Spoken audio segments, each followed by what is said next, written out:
Assalamualaikum warahmatullahi wabarakatuh. Kenalin, nama aku Wahana Dwi Putri, NIM F0219141. Di sini aku mau mereview artikel dan menganalisa artikel yang sebelumnya udah aku baca, yang berjudul Attracting Talent During a Worker Shortage. Artikel ini membahas mengenai dampak COVID-19 terhadap perekrutan pekerja khususnya di Amerika Serikat. Sulitnya mengisi posisi pekerja yang berupa rendah dan per jam menjadi tantangan tersendiri. Bagaimana perusahaan menarik talenta berkualitas tinggi di pasar tenaga kerja yang terus menentang pola bisnis yang sudah ada sebelumnya. Nah, meskipun mungkin terdengar kontradiktif, Amerika Serikat mengalami angka pengangguran yang lebih tinggi dan kekurangan tenaga kerja. Jadi, bagaimana cara menarik bakat rekrutmen yang memenuhi atau yang diharapkan perusahaan di pasar tenaga kerja seperti yang diharapkan untuk pekerja per jam dan posisi bergaji rendah? Aksesibilitas adalah salah satu pendorong terbesar dan sering diremehkan oleh perekrutan efektif. Strategi perekrutan yang sukses dimulai dengan mengakui bahwa suatu perusahaan tidak akan menyelesaikan tantangan perekrutan saat ini dengan menerapkan solusi di masa lalu. Penelitian telah menunjukkan bahwa perbedaan geografis kecil dalam bakat yang tersedia dan pekerjaan terbuka. Bahkan di kota yang sama dapat menyebabkan pengangguran yang lebih tinggi.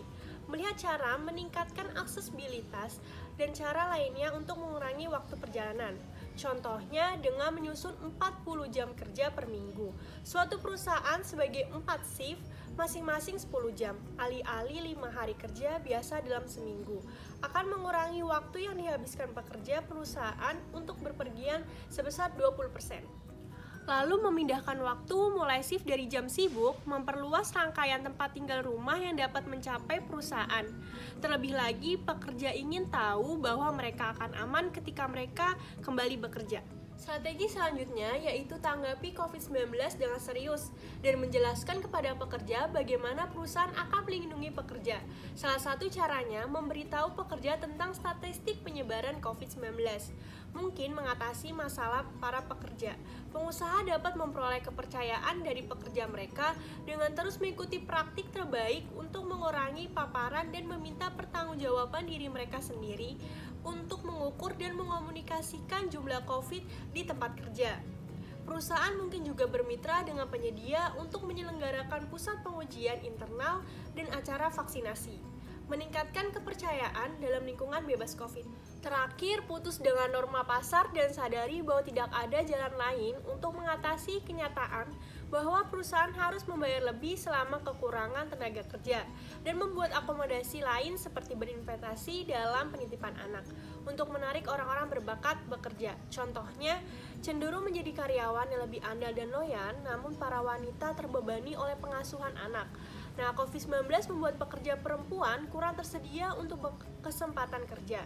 Pengusaha dapat memanfaatkan kumpulan bakat yang luas ini dengan bermitra dengan penyedia penitipan anak, sepulang sekolah, dan layanan antar jemput untuk membantu karyawan dengan anak-anak menyesuaikan jadwal kerja dan rumah mereka. Analisis yang dapat dilakukan dalam artikel tersebut membahas mengenai permasalahan rekrutmen karyawan yang terjadi karena pandemi COVID-19.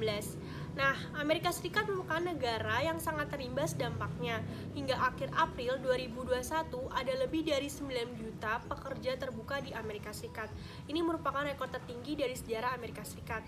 Menurut sejumlah perusahaan yang sangat mengandalkan pendekatan konvensional saat membuat prediksi pasar tenaga kerja yang mengurangi efektivitas solusi perekrutan yang dibuat. Kesulitan yang dialami tenaga kerja, mereka dapat diselesaikan setelah tunjangan kompensasi pengangguran terkait pandemi menurut suatu perusahaan.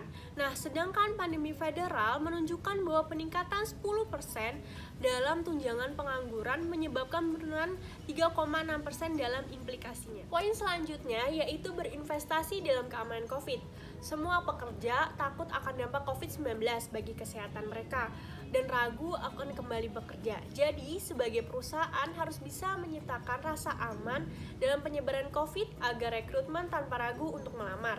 Perusahaan mungkin juga dapat bermitra dengan penyedia untuk menyelenggarakan pusat pengujian internal dan acara vaksinasi, meningkatkan kepercayaan dalam lingkungan bebas COVID. Dan yang terakhir, meyakinkan organisasi suatu perusahaan untuk membuat perubahan signifikan pada strategi perekrutan mereka. mungkin merupakan bagian tersulit dalam meningkatkan hasil perekrutan, tapi terciptalah perekrutan yang efektif. Oke guys, cukup sekian topik kali ini. Kurang lebihnya mohon maaf. Wassalamualaikum warahmatullahi wabarakatuh.